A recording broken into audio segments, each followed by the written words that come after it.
Bonjour à tous, bienvenue à la bière à Burn. Aujourd'hui, on vous présente la pyramide. C'est un jeu classique dans notre gang. Toutes nos rencontres sont prétextes pour une bonne pyramide. C'est simple, rapide, efficace. C'est bien plaisant. On adore ça dans notre gang. Avant d'aller plus loin dans les jeux, on s'entend, c'est un jeu à boire. Il faut respecter tout le monde. Si ça devient trop intense pour vous, vous avez le droit d'abandonner, vous avez le droit de diminuer vos punitions. Les gens qui sont autour de vous, mettez pas trop de pression, c'est les autres pour rien. Le but, c'est de se faire du fun.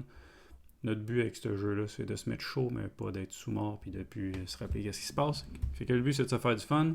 Si une pyramide s'est passée, vous en faites deux, c'est pas grave, ça y a pas de problème. Puis si dans la deuxième, vous êtes plus capable, vous abandonnez, il n'y a pas de trouble. L'important, c'est de s'amuser. Première des choses, la pyramide, c'est un jeu à deux joueurs. On a besoin seulement d'un jeu de cartes. S'assurer qu'on a les jokers dans notre jeu de cartes, par contre, il faut être capable de distinguer la couleur des jokers. Il faut savoir si on a un joker rouge ou un joker noir. Dans certains jeux de cartes, les deux jokers sont identiques, donc là, il faut se trouver une manière de les distinguer pour savoir quelle est la couleur du joker qu'on vient de tourner en ce moment. S'il y en a d'entre vous qui reviennent pour une deuxième fois, voir la vidéo pour rafraîchir les règlements, pour trouver une règle spéciale, il va y avoir des chapitres dans la description. Dans le fond, vous allez pouvoir cliquer sur des liens pour aller directement à nos règles particulières qui vont arriver plus sur la fin de la partie.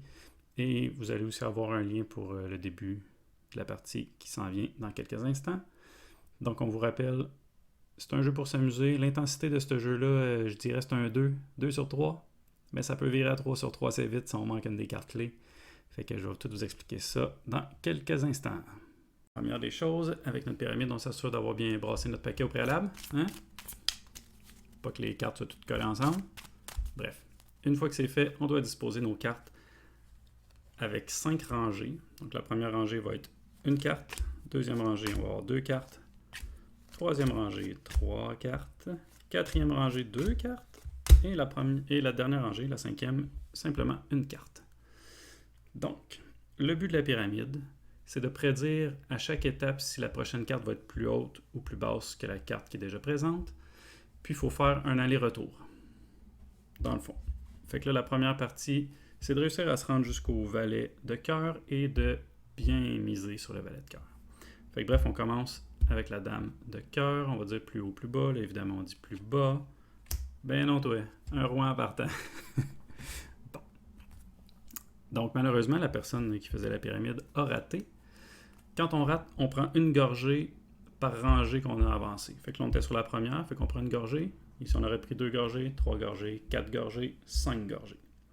Puis, quand on rate, on revient à la case départ. Donc là, on a un roi. Bon, on aurait dit plus bas que le roi, on a réussi, bravo. Après ça, on peut aller à la prochaine rangée, fait qu'on peut prendre l'as, admettons, on va dire plus haut que l'as. On a un 9, parfait. Si on a choisi notre... Une fois qu'on est ici au 9, on peut seulement aller choisir le 10 ou le valet. On ne peut pas aller à la dame, c'est pas. Faut avoir une carte. Faut que notre carte elle touche. Fait que si on passe au joker, après ça, on va pouvoir prendre soit le 5 ou le 2. Il n'y a pas de problème. Mais si on passe au 10, on pourra juste aller au 5. Donc c'est quelque chose à prendre en compte dans les choix des cartes que vous allez prendre. Des fois, il y a des cartes qui sont plus faciles à passer, mais qui vous empêchent d'aller sur la carte facile d'après. Comme ici, on pourrait voir qu'aller au joker serait payant parce qu'on pourrait aller au 2 après ça, qui est assez facile, en théorie. Donc, on continue, on va dire qu'on a réussi, on avait dit plus haut que le valet, même si c'est impossible, plus haut que le 2. On a réussi, puis là on arrive au valet, on avait dit plus bas, parfait, on est arrivé au bout. Donc là, on a un checkpoint, on a ramassé le trésor. On a le trésor de la pyramide, là il nous reste à ressortir. Fait qu'à partir de là, on refait la pyramide dans l'autre sens. Puis là, dans le fond, les gorgées vont être inversées. Donc si on rate ici, ça va être une gorgée, 2 gorgées, 3 gorgées, 4 gorgées, 5 gorgées. Et notre objectif, c'est de sortir de la pyramide avant que le paquet soit terminé. Là, c'est sûr qu'on se l'est fait facile, mais des fois, ça peut être laborieux. Ensuite de ça, une fois que, dans le fond, si on réussit à sortir, parfait, la pyramide est terminée, vous avez bu vos gorgées, alléluia, on passe à la prochaine chose. On a certaines règles particulières dans la pyramide, et la première règle, c'est avec le 2 de pique. Le 2 de pique, si vous misez, admettons qu'on était rendu, je ne sais pas où est-ce qu'on pourrait être rendu, on est au 6 de cœur ici, puis on mise plus haut, puis on tombe sur le 2 de pique, donc on a raté sur le 2 de pique. Si on rate sur le 2 de pique, à partir de maintenant, toutes nos gorgées vont être doublées jusqu'à la fin de la partie. Donc si on devait prendre 1, 2, 3, 4, 5 gorgées, maintenant ça va être 2, 4, 6, 8, 10 gorgées. Donc évidemment, ça se corse un peu à partir de là. On a une autre règle particulière qui va être avec les jokers. Je vous avais dit que c'est important de savoir la couleur des jokers. Donc, ce qui arrive, c'est que si on tourne un joker, admettons qu'on était ici, on tourne le joker rouge, on va aller voir dans toutes les cartes qu'il y a dans toutes les piles ici pour trouver notre plus haute carte rouge. Donc, la date, on a une dame, valet, non, c'est toujours la dame, puis ici, il n'y a rien d'autre. Donc, c'est la dame la plus haute. Donc, on va voir la valeur de la carte engorgée. Fait que sur un joker, si c'était la dame la plus haute, on boit 12 gorgées. Ça fait mal. Par contre, comme la punition est plus intense, la bonne nouvelle avec le joker, c'est qu'on passe quand même à la prochaine étape. Donc, à place de recommencer à zéro, on va quand même passer à la prochaine étape.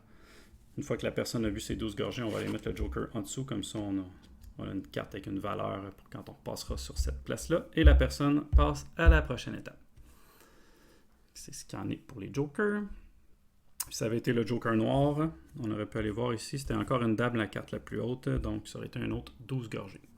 Puis si au préalable on a manqué le 2 de pique, ce 12 gorgées-là se transforme en 24, c'est pas loin de la pire punition. Le roi, la pire punition, 26 gorgées. Manquer, avoir un roi sur un joker après un 2 de pique. Bref, les odds sont pas de votre bord, ça arrive, il y a très peu de chances que ça arrive, mais c'est déjà arrivé. Après ça, on a le even.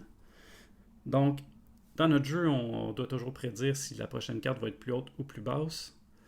Mais ça peut arriver aussi qu'on est sur un 2 puis on retourne un autre 2. Puis là, c'est égal. Fait que si on avait dit plus haut, on n'a pas la bonne réponse, c'est égal. Puis si on avait dit plus bas, on n'a pas la bonne réponse, c'est égal.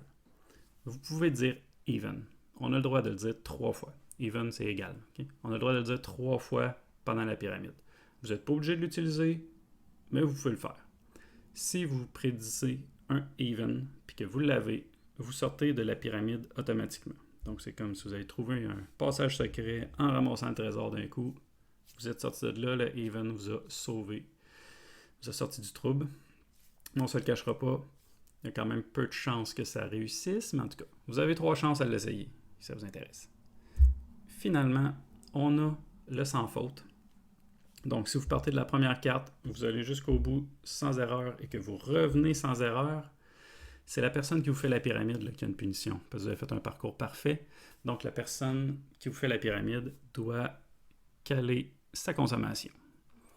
Donc, c'est un jeu à 2, puis les 2 peuvent boire dans le jeu. On ne sait juste pas si ça va arriver ou pas, mais il y a peu de chance. La personne qui vous fait la pyramide a très peu de chances de boire, à moins que ce soit le parcours parfait. Et c'est ce qu'il en est des règles de la pyramide. Si vous avez apprécié la vidéo et que vous êtes intéressé à connaître d'autres jeux à boire de notre gang, ben ça va nous faire plaisir. Vous pouvez vous abonner à la chaîne YouTube pour être au courant des prochaines vidéos qu'on va sortir. On en a un qui s'en vient rapidement sur le Centurion. Vous pouvez nous suivre sur Facebook. On a un lien dans la description pour aller rejoindre la page Facebook de la bière à Burn. Et finalement, si vous tripez vraiment sur la pyramide et que vous voulez le montrer à tout le monde, on a un t-shirt qui est en vente, qui vous montre le meilleur moment dans une pyramide. La bonne nouvelle, c'est que tu passes à la prochaine étape sur un joker, puis on voit un joker avec un roi, ça fait que c'est 13 gorgées. Mais bref, c'est ça, fait que si jamais ça vous intéresse d'avoir ce t-shirt-là puis de présenter la pyramide à tous vos amis, gênez-vous pas, il y a un lien dans la description du vidéo aussi pour vous procurer le t-shirt. Et d'ici là, je vous souhaite bon party, beaucoup de plaisir avec la pyramide, puis on se revoit dans une nouvelle vidéo.